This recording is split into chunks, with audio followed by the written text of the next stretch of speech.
It shows a surreal and stomach-dropping scene. An azure wave, streaked with vertical white lines, rises up, and somehow up higher until it dwarfs a red tower and row of silhouetted onlookers in the foreground.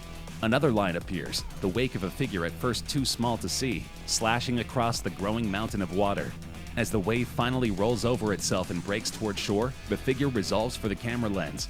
Brazilian surfer Rodrigo Coxa, appearing impossibly calm as he rides down the face of this liquid avalanche.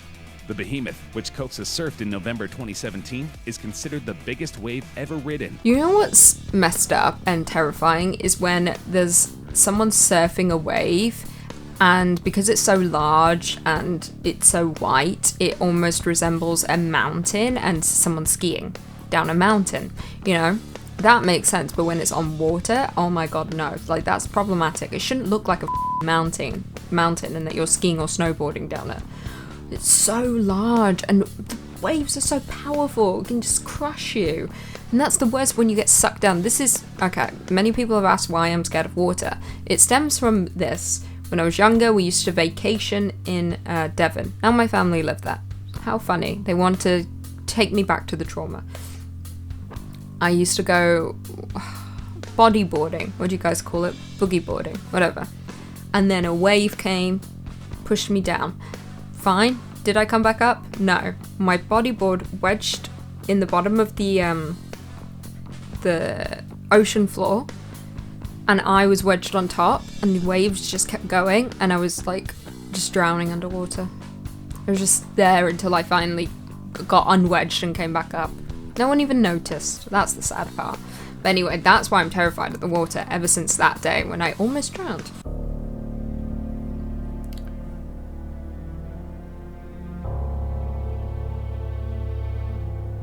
Oh no.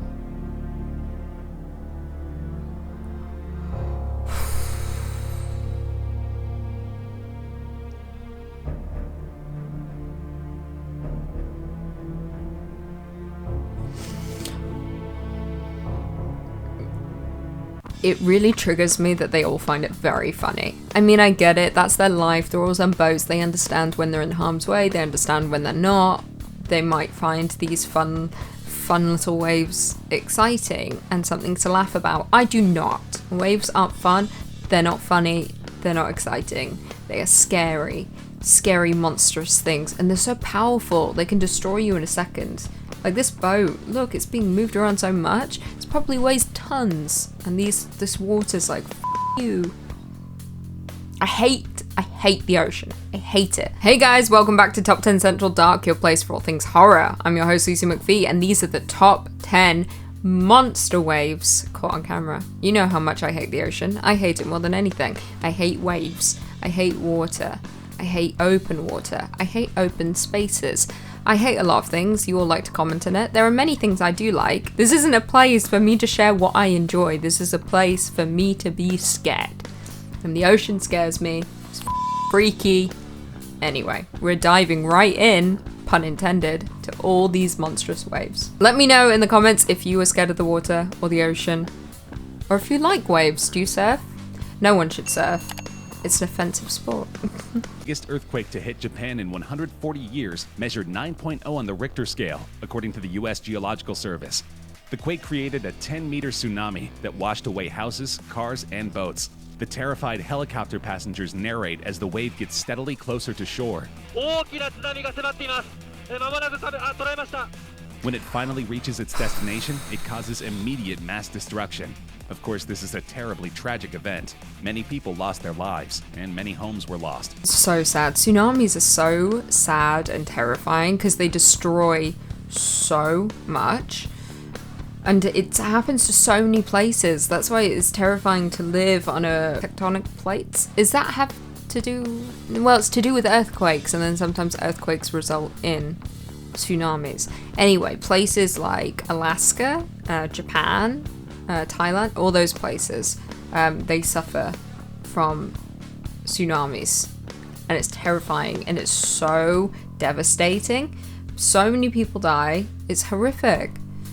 and there's nothing you can do. You just have to hope that you can get away in time. Crew of the 2,420-ton ship managed to overcome the damage and was heading safely back to its scheduled port at 4 knots yesterday, the vessel's operator said.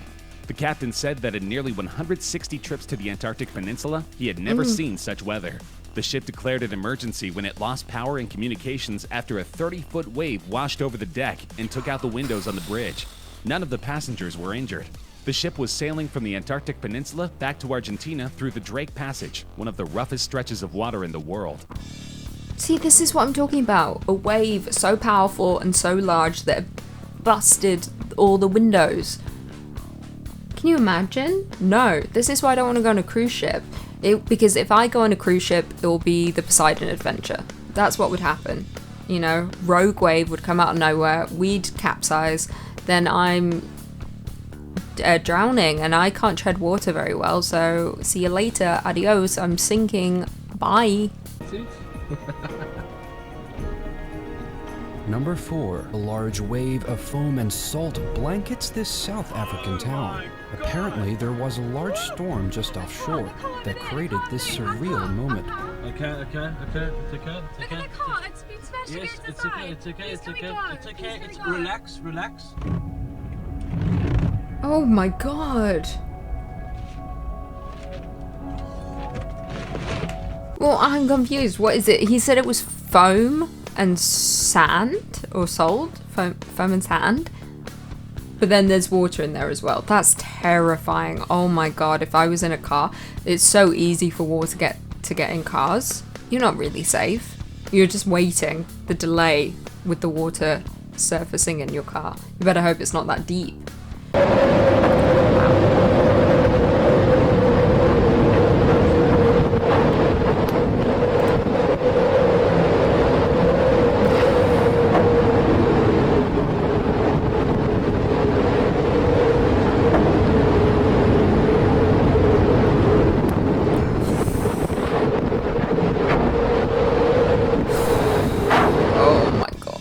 It honestly just fills me with so much anxiety. I don't know what to do. 'Cause can you imagine being the skipper?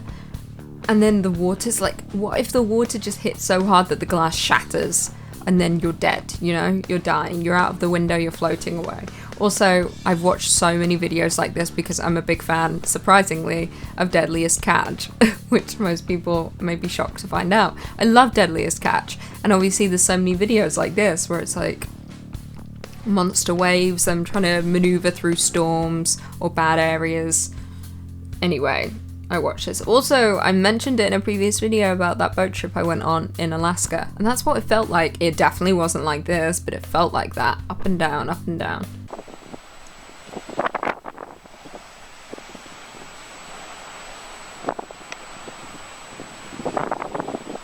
Oh, I see rocks there. That's making me nervous. This cruise, or is this a cruise ship? No. This boat should not be where it is, because look how it's surrounded by all those rocks. It's surrounded by so many rocks. Yeah, that boat was surrounded by so many rocks. I feel like it went adrift, like it should not have been there, because this could have been a Titanic situation, just not on the same level, you know. A small rock probably wouldn't do much to that boat.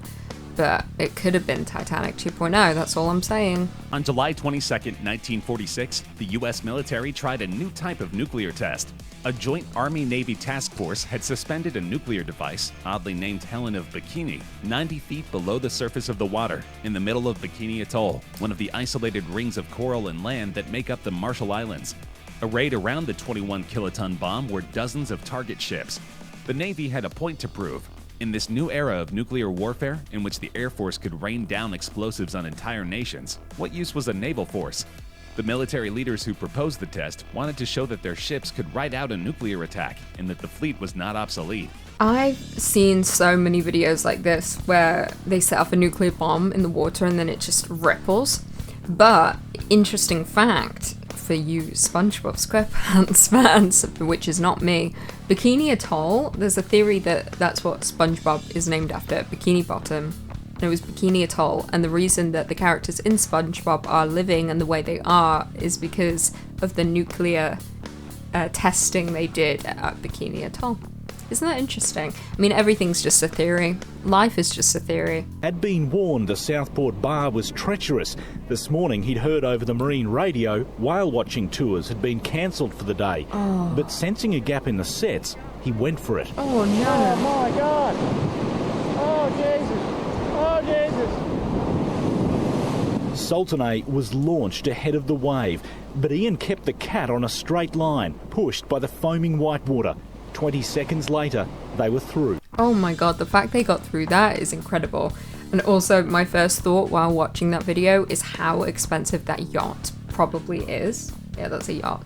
And to take risks like that, those waves, oh my god, one rogue wave and you're gone. You're going right under. They were so lucky that they didn't go under. How? Well guys, there we have it. Thanks for tuning into this video. I've been your host, Lisa McPhee. Stick around for bloopers. Why are you still talking, Lucy? We all know what you're we all know what you're talking about. But this isn't the, you know, a likable. This isn't a likable channel. I've mentioned it before on this channel, but it's such a good movie. That was one that focused on the Japan. Why am I saying it like that? 10? When was it? 2010? 2011? 2010? 2011. I can't remember. One of those dates. 2009? No, 2010. I'm just trying to think if my mic's close enough. Hold on. Sorry. I hate that. I hate when things are unnecessarily big, you know? I think everything just needs to be small. Tonight.